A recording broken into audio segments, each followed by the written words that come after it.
Does prison work? That's the big question. Now, it's not as simple as a yes or no answer.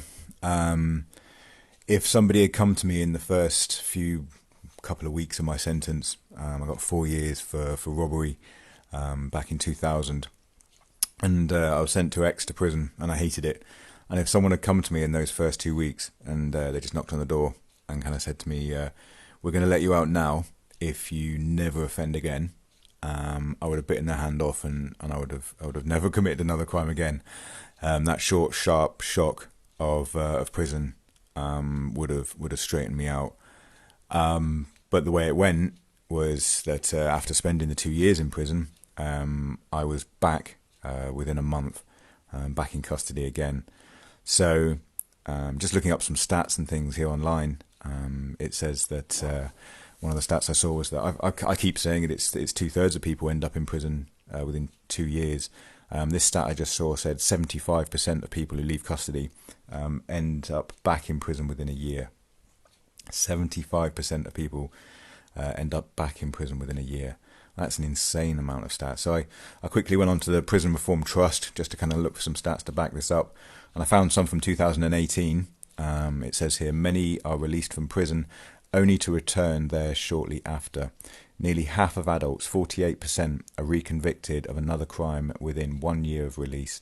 Anyone leaving custody who has served 2 days or more is now required to serve a minimum of 12 months under supervision in the community. As a result, the number of people recalled back to custody has increased, particularly amongst women.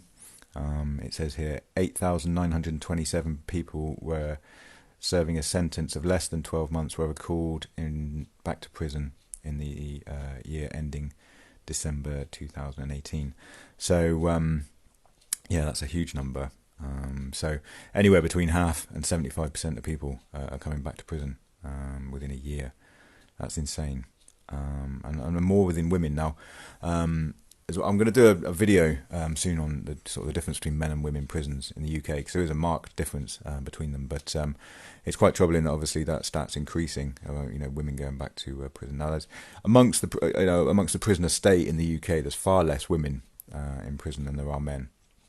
But obviously there are a number of female prisons in the UK. But yeah, so back to the kind of topic really. Does prison work? Now for me it didn't. I saw it as a punishment rather than a place of rehabilitation. And whenever I got out of prison, I always saw it as a kind of lesson learned rather than a real kind of reform. And I'd always try and not get caught in that same way again. And I'd obviously try not to get caught again. But I'd always end up quickly going back to crime as my occupation and as my source of income.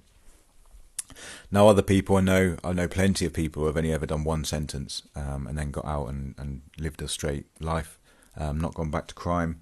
But I know plenty of people who were in and out, and I became one of those people. It used to frustrate me when I was in prison at first, because all the kind of the old boys, all the lags who were in and out, not particularly even doing long sentences, but just the regular faces on the wing that would be in and out a couple of times a year, would be getting all the good jobs in the prison. And, good jobs being sort of servery and cleaner and, that sort of thing, wing orderlies, because you get to just lounge around on the wing quite a lot. There's not too much expectation of you. Whereas, other jobs around the prison, you have to work quite hard. But anything based on the wing, you can normally lounge around and get away with murder. And those would be coveted as the better jobs in the prison. But once I'd started coming in and out of prison quite a lot, then the staff would approach me, and I'd become like a wing cleaner or an orderly, something like that. I've been on the servery more than once in my time. And so, yeah, I soon saw some of these boys, and they'd been in and out of prison for sort of 20 years, 15, 20 years, with a few weeks or months in between their sentences. And in the end, I looked at these people, and I didn't want to become one of them. So after maybe my sort of fourth or fifth time back in prison, that was when it was that motivated me to kind of stay out of trouble. It wasn't anything that probation said to me. It wasn't any career guidance or courses they did for me in prison. It was just the fact that I didn't want to become one of those people that I saw. And I used them as the example to make me go straight. Now, it wasn't for the lack of opportunity. I was offered everything in prison. They did rehabilitating courses.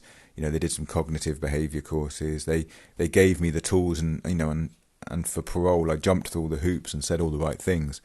But once I got out, I was completely on my own, and in essence, I was tricking them, and I was lying to everybody. And at the first opportunity, or whatever opportunity I had to go back to crime, I always took it. And there's very little sort of follow-up mechanism. So when you get out of prison, you have to go and see probation on the first day, and then you'll have, I think, weekly visits for the first couple of months. And then once you're deemed kind of trusted, then you'll start having sort of fortnightly and then monthly visits. And these visits are you just turning up to probation, up to the office, and they'll see you for maybe half an hour or 20 minutes. Or, towards the end, it'll just go down to you basically just walking in, signing a bit of paper, and then walking out again. There's very little interaction at all. They're looking for warning signs, if you're looking like you're on drugs, or if you're looking like you're doing really well when you haven't got a job, that sort of thing. But other than that, other than little triggers or, ticks in your behaviour, probation haven't got a clue what you're doing. They can, steer you and tell you what to do, but I was quite often, because they don't let you go on holiday or anything while you're on probation. You can't leave the country. You have to stay at your address, even if you go and stay at another area, another area in the country, or if you go and stay in a hotel or something like that. You've got to tell probation where you are. And I never would, because I knew that telling the probation anything was akin to telling the police. Probation knew next to nothing, and quite often I'd be jumping in the car after my probation meeting and going off up country for a few days, or going on a little break somewhere, and they had no idea what I was doing. Or I would have just come back from a drug deal and literally just gone and sold the drugs and handed over the cash and things, and then walk into probation and see them and tell them everything's going great and I'm looking for a job and I'm behaving and all the rest of it. And they had no idea what I was doing. Now, interestingly, I was just looking up some sort of history of prisons and how they came about, and why we use prisons as a punishment so much in this country. Because judges are sentencing people to more and more time in prison. There's more. It doesn't seem like it sometimes, but there's more and more people being sentenced to prison, sometimes for short, non-violent offences. Now that might seem a bit nuts that you're sending someone to prison for months when they haven't committed a violent offence, but robbing an old lady of her savings or burgling a house, something like that, that's still non-violent, but it can still be, you'd want those people to go to prison, really. So I looked up, and prison was never actually a punishment back in the day. When they first started with prisons, prison was just somewhere they sent you to hold you while they came up with your punishment, which would either be death or public flogging, or the sort of name and shaming of people, or they used to do something called transportation, where they would send you off to Australia or America. And they'd basically sell you as a slave. So prisoners would be sent off to the New World as sold off as slaves to go and work out there. So that's prisons were never meant to hold people back in the day. And the first modern building built in America was a prison. Other than that, it was all kind of farmland and little villages and shit. Yeah, but the first modern building built in America was a prison. After the 1700s, they had to stop it. They had to stop selling slaves. So that's when people ended up just being stuck in prison more and more. And that's when during the 1800s and obviously now the 1900s and 2000s, they still haven't come up with a new way of dealing with prisoners. So essentially, if you want to, there's courses. There's fucking vocational courses. You can be a plumber, carpenter, painter, anything. It's all laid out for you, but it's what you do with those courses when you get out of prison. Now, I've got a ton of qualifications from being in prison, but I never put any of them to use. As soon as I came out of prison, I went to go and work in sales because that's essentially what I've done all my life. So I ended up in a call centre and then just worked my way through there.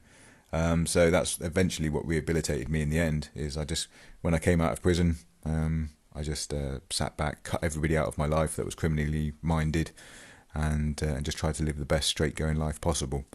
But yeah, for me, prison didn't work other than a deterrent in the end, because I didn't want to be there. but it was never a consequence in my mind. It never stopped me from committing any crimes. The thought I was going to prison. I just tried to become a better criminal, and just having a bit of a read up on prisons being used as a punishment, and even the psychology behind it. It doesn't work. But a lot of crime is motivated by the ability to gain something. So you're never committing a crime thinking you're going to lose something. You're always committing crime thinking you're going to gain something, and then you get caught and you lose your freedom. So that's why you see a lot of sort of robbers and thieves go to prison, whereas kind of white collar crimes, they kind of name and shame them and give them a fine, because a lot of the people, sort of the top end of business who you see, this is why you don't see bankers going to jail and stuff like this, is because they feel that in the high society, naming and shaming and giving people a fine is far more of a deterrent than actually sending them to prison. So yeah, that's why you see white collar crimes being punished by crime, by fines and naming and shaming, and the rest of us get sent to prison.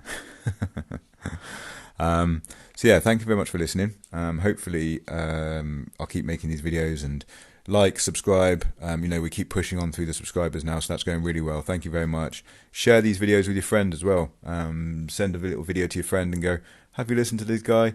He's really good. But yeah, no, thank you. Your support is amazing, and I read all the comments, and I'm going to continue to grow the channel, and we've got more stuff coming up. So yeah, just thank you very much, and I'll speak to you again soon.